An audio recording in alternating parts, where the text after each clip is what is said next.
This is Marie McCabe. I'm interviewing on this day, November 18th, 1982, Bert Miller. This is for the Oral History Project for Historic Madison. Now, Mr. Miller, will you tell me when you were born? I know you're 100 years old, and where you came from, and something about your family when you were little. I was born October 20th, 1882, in a small rural home in southwestern Wisconsin, Lafayette County in particular, and the town of New Diggings, a rural area of government survey. My mother's people came from the Isle of Man, immigrating here about Civil War time. She came with her husband, 2 brothers, and 3 of her children, one of whom was my mother. My father's people also came from the British territory, namely England, and they immigrated about the same time, Civil War, and settled in a little town of Lead Mine, which is also near the town of New Diggings. As a matter of fact, it's the next town to the town of New Diggings. And they were principally miners coming from a mining area in England. My mother's people, on the other hand, coming from the Isle of Man, which is rural. My grandfather, my mother's father, worked on the old Laxey water wheel in the Isle of Man. He was a mason. He took care of the aqueduct that brought down the water for the big mill, for the big wheel, rather. The area where I was born was rural, and it was about the end of the road, as they called the land they traveled on in the oldest days. No concrete, just dirt roads. The house was a little black, unpainted place. Nothing to look at at all. And we lived there for about a year. My father came from a large family, 5 sons, 5 daughters. Ironically enough, later on I remembered, in the so-called road that ran down through the area, the 3 brothers lived on one side of the road, married. The 3 girls lived on the other side of the road. Rather unusual situation. My father went to the rural school, but in those days, when the boys got to be to the 6th grade, they were apprenticed out. And I assume most people know what an apprenticeship is, where a boy is transferred from his born family to another family. And he lives with this family, this apprentice family, for his room and board and clothing. As a matter of fact, he became a part of the family. The family to which he was apprenticed consisted of an Englishman, man and his wife, who had 3 boys and 1 girl. They lived on a farm adjacent to this abode where I was born. And I worked for them. My father worked for them. What trade did he follow? He was a farmer. His father, the man who apprenticed him, had come to America before Civil War, had taken on about 3 farms, one of which he retained himself, one which he gave to his son, another he gave to his daughter. My father happened to be apprenticed to the son's farm. It was quite a respectable house they lived in for those days. It had a nice location overlooking a nice valley, and it was there my father spent about 20 years or more. Learning to be a farmer. Learning to be a farmer. Mm-hmm. Now the owner, realizing he had 3 boys and only 106 acres of land, decided that that was no place to leave them. And as the newspaper of the day was a St. Paul Dispatch, which continually in its advertising advertised Dakota lands. So the father of the boys decided they had to get out. So they turned the farm over to my father, and he had married my mother in the meantime, and he took the farm over. Did he buy it? No, he didn't buy it. They just turned the farm over to him and told him to work it and get out of it what he could. Mm-hmm. uh, Was it pretty good farmland around no, there? it was not good farmland. Mm-hmm. It was hilly. Mm-hmm. A good part of it was timber. The other part was more or less hilly. That's typical southwestern Wisconsin. And had washed considerable, so Mm-hmm. the soil was not excellent soil. In the meantime, my father had married before the owner went to Dakota. So sometime between I was 1 year old and 5 years old, they moved from this little old unpainted black house into the house that had been owned by the farmer. They had been occupied by the farmer. Mm-hmm. And that's where you grew up then? Father worked the farm. He had a hired girl and a hired man, which they got for practically nothing in those days: board, room, washing, and so forth. What brothers and sisters did you have? My mother died when I was 5 years old. She died the day before I was 5 years old of consumption, Mm-hmm. which was the disease that was taking off a great many people in those days.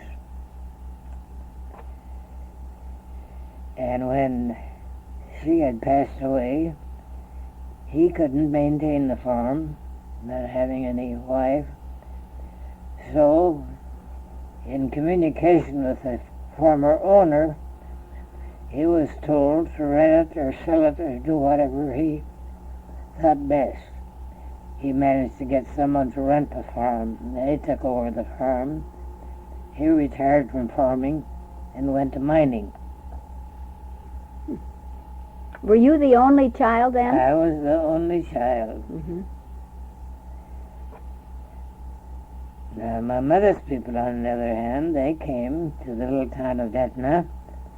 And my father, having been connected with water power, got a position with the man who owned the mill on the little stream of water that goes through Etna. And he became the man who took care of the water supply for this little mill. As a matter of fact, I call it Little Mill. In those days, it was a big mill, 3 stories high. Oh, it's a wonderful place. And the miller not only owned the mill and ground the wheat for the farmer's flour, but there was a store located there that he owned. And they owned a little hall where they held their Christmas and New Year's parties and things. They lived there for a few years, and then they migrated farther north to a little town called Big Patch. Called Big Patch because the miners coming up from St. Louis had discovered ore in and around Galena, Illinois, and farther north, They kept coming farther north, and finally they found a very good mine in a little town of Smelzer, and they called the town Big Patch because there's a good supply of mineral oil there. Oh.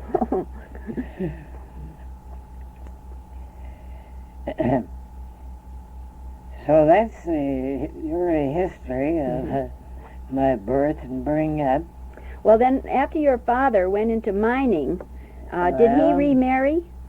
when my mother died, my grandparents, her parents, took me in. Oh. I lived with them for 3 years until my father remarried when I went to live with them. And he bought a little farm, and I lived with them on the little farm till about 17 years of age. When I left home to go away to school, I had gone to the local rural school. In the meantime, I left my grandparents when I was about between 8 and 9 years old.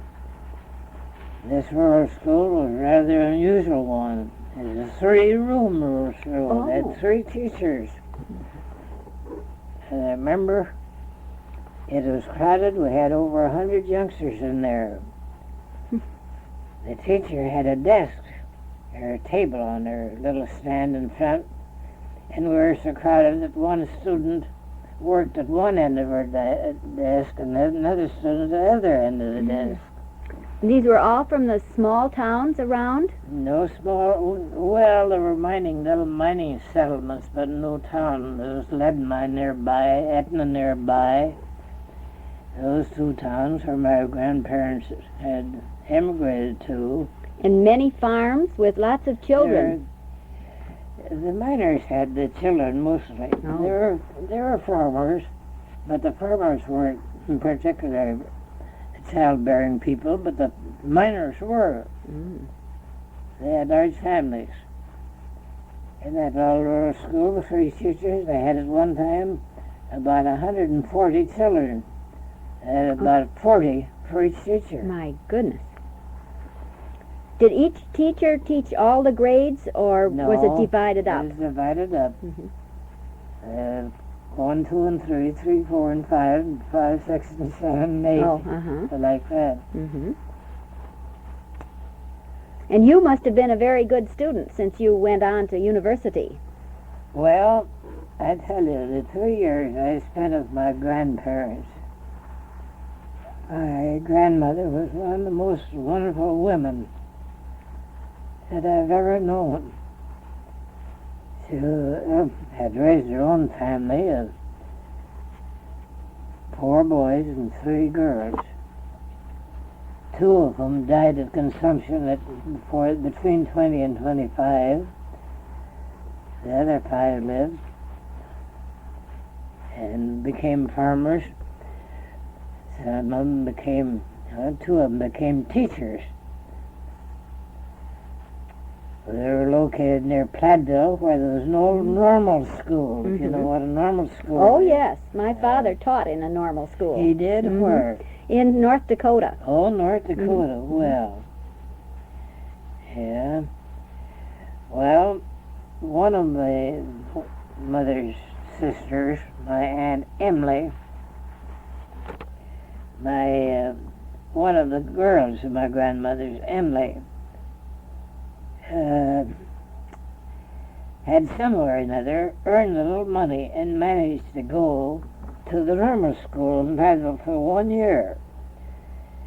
Then she got a certificate to teach, and she taught for 3 or 4 or 5 years around in the territory in the rural schools, and got enough money so she thought she could complete the course at the normal school, the 4-year course. And my grandmother and she interceded with my father, trying to persuade him to let me loose so I could go. So after a lot of manipulations, I managed to get away from home when I was 17 to go to the normal school. And she had 3 years left. Of course, I had the 4.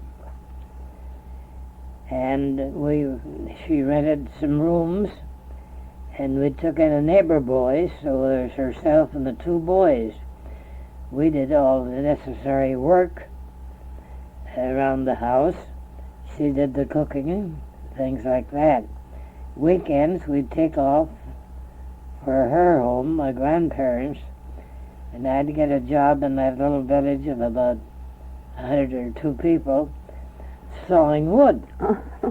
So I got enough money to keep me going for clothes, things like that.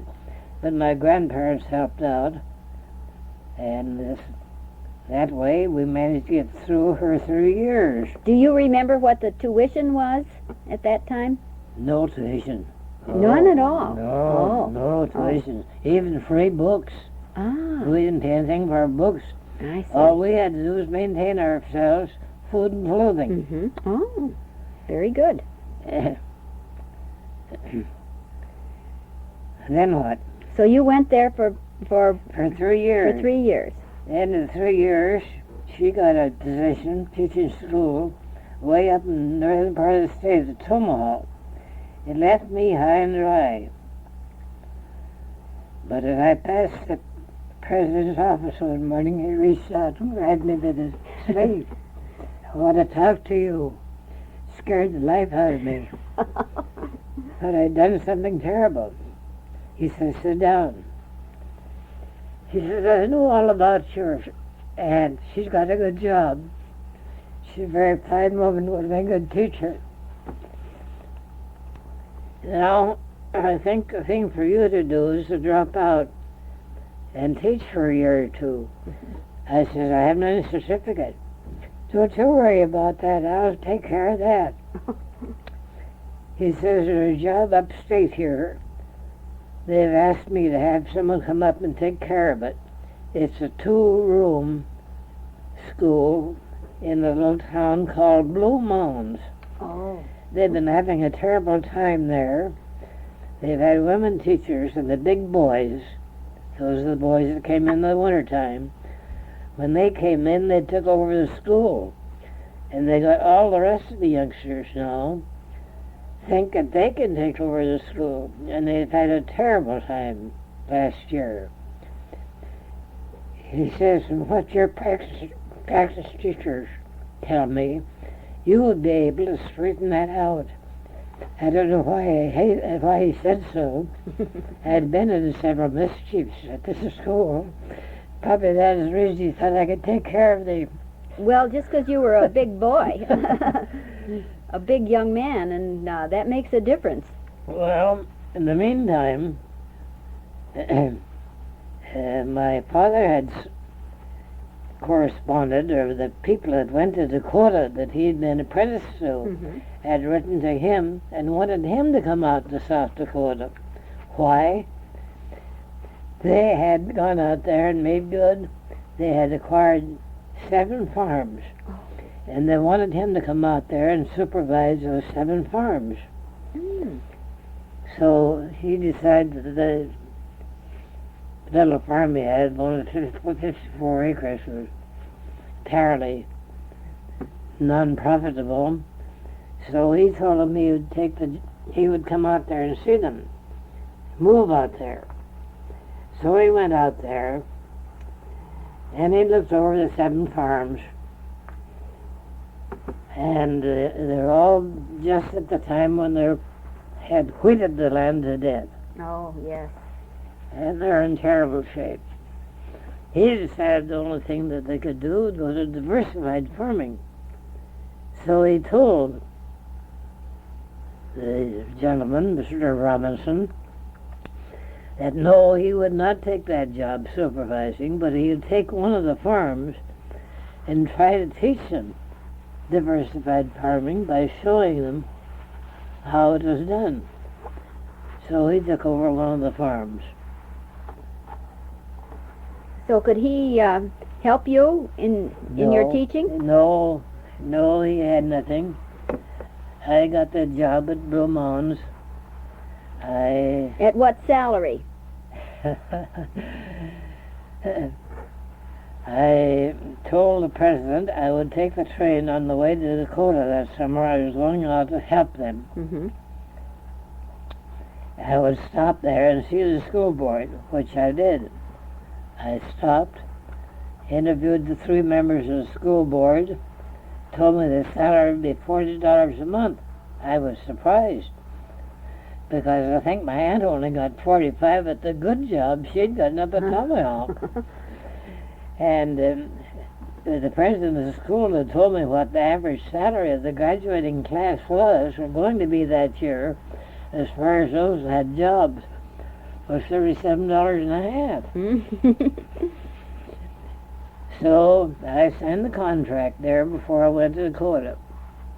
I went out there and I worked with them all summer hard on diversified farming. Pretty hot out there, I bet. It was terrible hot. Mm-hmm. And but you got good and strong, so you could handle the students. I did that. Then came near the end of the summer, and my father cornered me one day in the hayfield. It wasn't a hayfield, it was just prairie. Mm-hmm. We'd cut a lot of grass that year and put it up, and all the farmers laughed at us. Why, the wind, when the fall wind comes, will blow all the hay over in the next county. As I remember, we put up 30 stacks of hay. They weren't big ones, you know. Mm-hmm. And we fixed it so the wind didn't blow it away. We tied it down with twine, drove stakes down. And the stalks settled, we drove the stakes down, of course, and kept it tight. Mm-hmm. That was a terrible winter. The farmers had some stock. They didn't have feed. My father had a lot of feed. So he bought the fat. He'd pay about $16 for a good 2-year-old steer. So he fixed himself up and pretty good that first year. Well, then the climax came. I told him I had to go back. Oh, my father wanted me to stay. There's a little rural school a mile away, and he talked to the school board. I could have that job, $25 a month. And I'd be home, and I could help a lot on weekends and so forth. That came to be one of the hardest decisions I ever had to make. I would think so. Yeah. I finally said, no, Dad, I cannot do it. I feel awfully sorry. But there's nothing else to do. You'd signed a contract. I'd signed the contract. I'd promised the president of the normal school that I would take it. Mm-hmm. Well, he said, I think you're right. I'm awfully sorry to have you go, but I think you have to do it. So I put in 2 years at Blue Mounds. I settled the affairs at school. First thing I did, when the kids came in, I organized a couple of baseball teams. Sometimes I'd play with the girls, sometimes I'd play with the boys. So I got on the good side of most of those younger ones that came early. And the big boys came in, and one of them got kind of sassy one day, soon after they came in, what they'd done so forth. And he made me a little peeved. So I grabbed him the nape of the neck and the seat of the britches. I wiped up the floor with him. Threw him in his seat and told him to behave himself. Uh-huh. Any more, he'd go home. Still hot And the whole darn thing. You didn't have to use the whip? No, only one. One fast that. And another guy. He was son of a stonekeeper. He was pretty smart. And we'd had open exercises. We had open exercises, you know, in those days. You mean this is when everybody stands up and recites? No, usually I got up and told them stories. Like, for instance, when Texas be cleanliness next to cleanliness and so forth. Things like that. Well, everybody got to work except men. We sat there, these hands. Irving? I think it's time to get busy. Oh, I said.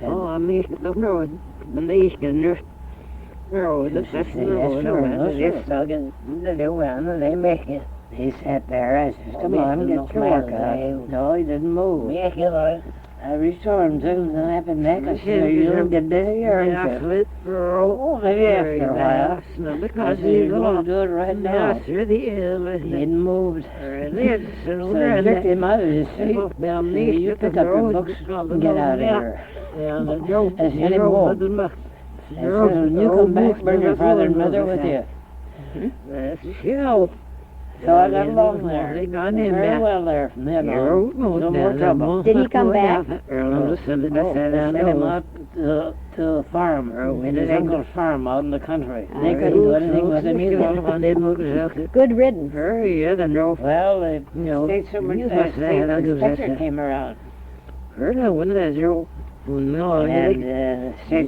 the county superintendent came around. The state superintendent, the second year, he says, how much did they pay you this year? I said, they raised my salary $5. He gave me $45. That's pretty good, wasn't it? Yes, he said, that's a good increase in salary. The next year, I want you to go to Corfordville. Corfordville, where's that? Down in Rock County. They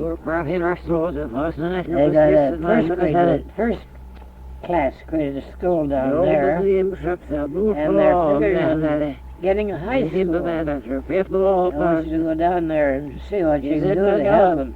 Now, tell me, when you were at normal school, were you trained to teach any grade, or was it grade school or high school? There's everything. General teaching, what you teach in high schools or in graduate schools or high schools. Well, now I want to ask you too. When you were at Blue Mounds, did you get there by train from here? Yes, right on the Northwestern Railway between Madison and Galena, Illinois. Oh yes. And where did you live when you were in Blue Mounds? First place I lived was just an old maid. Aha! I had a lady teacher downstairs and I had upstairs. Oh. And what did she charge you? $3 a week for room and board. Well, then you still came out with a little left over. Oh, yes. Well, I don't know. I think it's part of the time I had 4. Oh, you did go there. I had $60 a month to start there. Wow. The next year I stayed, I got 67 and a half. The same inspector came around to inspect me at Ortonville. At the end of 2 years, he said, I got a job for you up in the northern part of the state. There are 2 of them. You can take your choice. You can take the one at Wild Rose, or you can take the one at Star Lake. Star Lake was the end of the Milwaukee Road that went up north. The Wild Rose was on the northwestern between Grand Rapids and Fond du Lac. So I finally took the one at Wild Rose. There were 5 teachers there. I was there one year. Taught high school. Taught high school people. That's more money now? Now you should see the annual school. I got a letter from the principal of the superintendent of the school, by the way.